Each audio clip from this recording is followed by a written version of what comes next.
Donc nous allons voir ça sur un exercice corrigé. Cet exercice a été déjà traité en travaux dirigés et vous pouvez le trouver aussi sur Internet. Vous avez ici une réaction bien connue et qui est très souvent présentée dans les exercices. C'est la transformation de l'ONPG, donc l'orthophényl bêta-galactopyranoside, qui est incolore, en orthonitrophénol et en bêta-galactose. Alors, cette réaction est catalysée par la galactosidase, la bêta-galactosidase. C'est une réaction qui produit ici l'orthonitrophénol, qui est jaune, qui va absorber la lumière monochromatique à 410 nanomètres. Et là encore, on va voir, vous avez là un autre exemple d'utilisation de la spectrophotométrie, sauf que cette fois-ci, nous allons utiliser le produit. C'est le produit qui absorbe. D'accord ?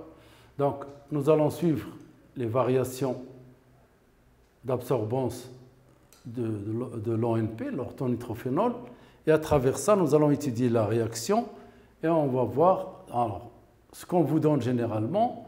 On vous dit qu'on a suivi donc la réaction qu'on a vue sans inhibiteur et avec un inhibiteur qui est le maltose. On vous donne ici le maltose à 0,26 molaire et on vous donne la concentration en substrat que vous avez ici exprimée soit en 10-5, soit en 10-4. Donc j'ai fait exprès de vous présenter comme ça parce qu'on va voir après pour l'exploitation sur le graphique, il va falloir mettre de l'ordre dans votre tableau de valeurs. Vous avez ici les vitesses qui sont exprimées en delta absorbance par minute.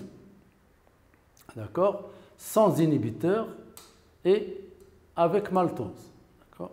On vous demande de déterminer la nature de l'inhibition et de déterminer les paramètres cinétiques Km, Vmax et la constante d'inhibition Ki. Vous avez comme donnée la concentration d'enzymes, on vous la donne, et le coefficient d'extinction molaire de l'orthonitrophénol que vous avez là. Donc avec ça, vous devez donc déterminer à la fois la nature de l'inhibition et les paramètres. Alors qu'est-ce qu'on va faire? Donc, comme on a vu précédemment, il ne sert absolument à rien de tracer vitesse en fonction de substrat, puisque vous risquez de ne pas avoir les valeurs précises. Donc, on vous demande des valeurs précises. D'autant plus que quand vous remarquez ici, pour les grandes vitesses, pour les grandes valeurs, elles sont très proches. Donc, on n'est pas encore à la Vmax, mais elles sont légèrement différentes. Elles sont différentes. Donc, ce n'est pas encore le plateau. Donc, la meilleure solution, c'est de faire la représentation des doubles inverses. Nous allons donc tracer 1 sur V en fonction de 1 sur S0. Ensuite, on va déterminer la vitesse en delta absorbance par minute. Et grâce à la loi de Beer-Lambert, on va transformer la vitesse qu'on a trouvée en delta absorbance par minute en micromol par minute, en divisant par le coefficient d'extinction molaire. D'accord ? Puisque la concentration d'orthonitrophénol, elle est obtenue par spectrophotométrie grâce à la loi de Beer-Lambert et elle est la même que la concentration de substrat transformé. Donc on peut déterminer la vitesse en unité internationale avec cette méthode. Alors qu'est-ce qu'on fait? Avant de tracer, pour ça que je vous ai mis cet exemple, vous devez bien suivre sur ce tableau la démarche. Parce qu'après, quand vous avez des exercices de ce type, généralement, qu'est-ce qui se passe? On chante les étapes et on oublie des choses et on fait des erreurs et le résultat final est faux. Donc, vous avez ici, qu'est-ce qu'on nous intéresse nous? C'est 1 sur S0 en fonction de 1 sur V. Alors, 1 sur S0, on va donc d'abord transformer la concentration en substrat. Vous avez ici des valeurs différentes. On va mettre tout ça avec la même puissance de 10 exemple 10 moins 6, vous remarquez qu'il y a encore des 0,0 qui traînent. On va encore simplifier pour obtenir, donc quand on inverse, ici, vous allez avoir 10 plus 6 parce que la concentration ici est 25 10 puissance moins 6 molaires. Quand vous inversez, ça va être encore, vous allez encore avoir des zéros, 0,04 10 puissance 6, etc. Vous allez encore transformer ces valeurs pour les rendre simples avec les puissances de 10 que vous allez garder en facteur parce que pour présenter sur le papier millimétré, ce n'est pas facile de tracer des graphiques avec des zéros. Donc vous gardez la puissance de 10 en facteur et vous allez donc porter ces valeurs-là, de 4 jusqu'à 0,4, jusqu'à 0,1. Pour les vitesses, il n'y a pas de problème, donc vous inversez, vous allez avoir ces valeurs. On va donc tracer 1 sur S, 1 sur V, en fonction de 1 sur S, à la fois sans maltose et avec maltose. Alors, on va voir qu'est-ce que ça va donner. Je vous ai mis ici la représentation graphique sur papier millimétrique. Mais nous allons entamer l'explication progressivement. D'accord? Alors, quand vous avez votre papier millimétré, la première chose que vous devez faire, c'est voir les valeurs, le tableau de valeurs, pour voir comment vous allez les placer. Vous choisissez votre échelle et vous mettez les unités. Alors, bien entendu, ici, on a choisi de 0 à 5 pour pouvoir placer tous les points. Et là, on a choisi de 0 à 60 ou 70, 65 pour pouvoir placer tous les points. Ici, on a l'unité, c'est delta absorbance moins 1 par minute. Et ici, c'est 10 puissance 4 mol moins 1. Faites très attention au signe des puissances, puisque c'est l'inverse de la concentration. C'est 10 puissance 4 et il faut tenir compte de la puissance de 10 quand on va ensuite sortir le km. Alors, quand vous allez tracer, première chose à faire, c'est de commencer par les valeurs les plus élevées pour pouvoir savoir si votre échelle est correcte et placer tous vos points sont à l'intérieur et que vos droites sont bien à l'intérieur de votre papier millimétrique. Vous devez toujours laisser de la place dans la partie négative parce que vous savez que ce qui se passe à la partie négative est important. Les intersections vont vous être très utiles. Donc, si vous tracez par exemple ici et que la droite qui est basse va être comme ça et ça risque de sortir de votre papier, là vous devez gommer tout de suite, changer d'échelle et tracer correctement.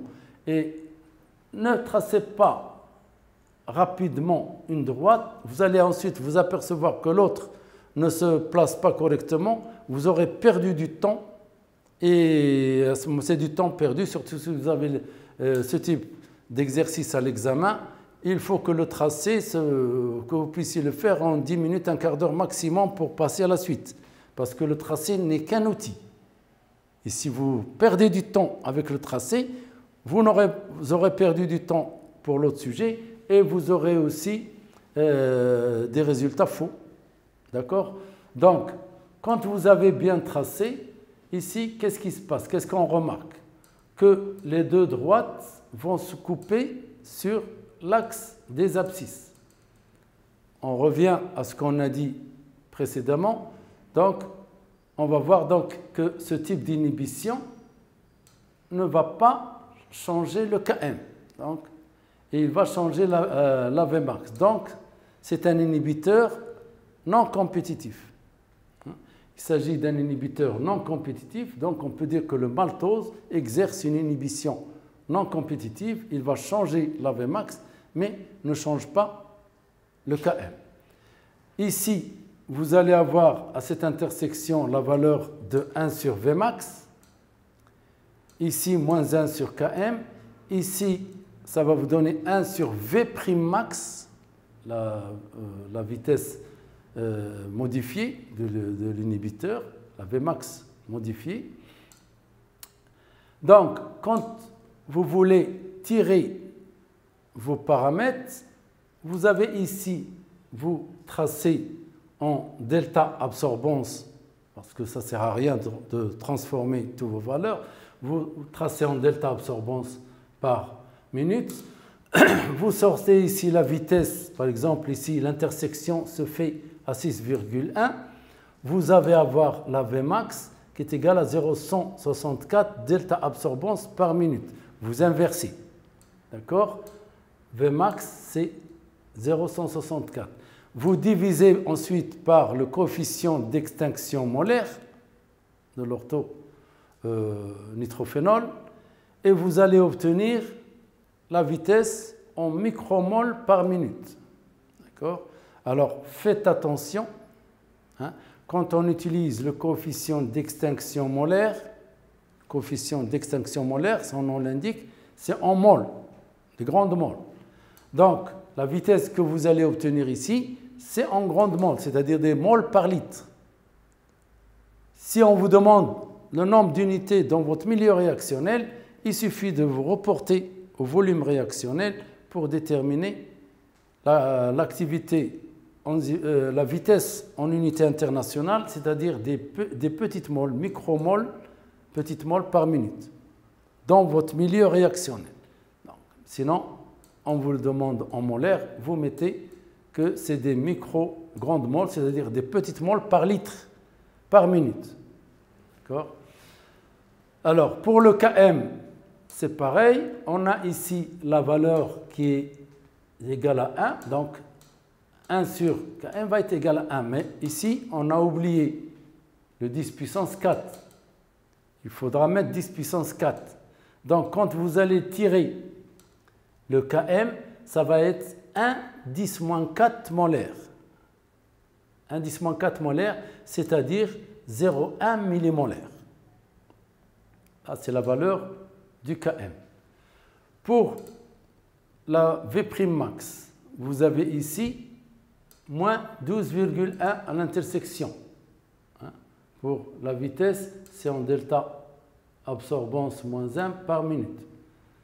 Alors, si vous 12,1, Vmax va être égal à 0,0826 delta absorbance par minute, ce qui vous donne un V'max de 25 micromoles par minute. 5 micromoles par minute.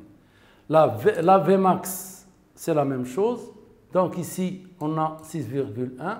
On a obtenu 50 micromoles par minute. Donc si on prend l'équation,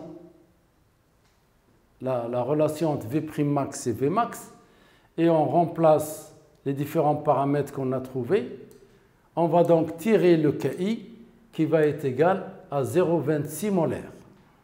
D'accord? Alors, je répète, vous avez ici une démarche qu'il faut toujours suivre. Premièrement, bien faire le tableau de valeurs. Deuxièmement, mettre en facteur les puissances de 10. Troisièmement, bien choisir son échelle. Quatrièmement, bien tracer vos droites et s'assurer qu'elles vont se couper ou se croiser à l'intérieur de votre papier millimétré. Et ensuite, il suffit de ne pas vous tromper pour tirer les valeurs correctes qu'on vous demande. Donc, comme je vous ai dit tout à l'heure, si vous tracez correctement et vous avez bien choisi votre échelle, votre papier millimétré peut vous donner des valeurs très précises.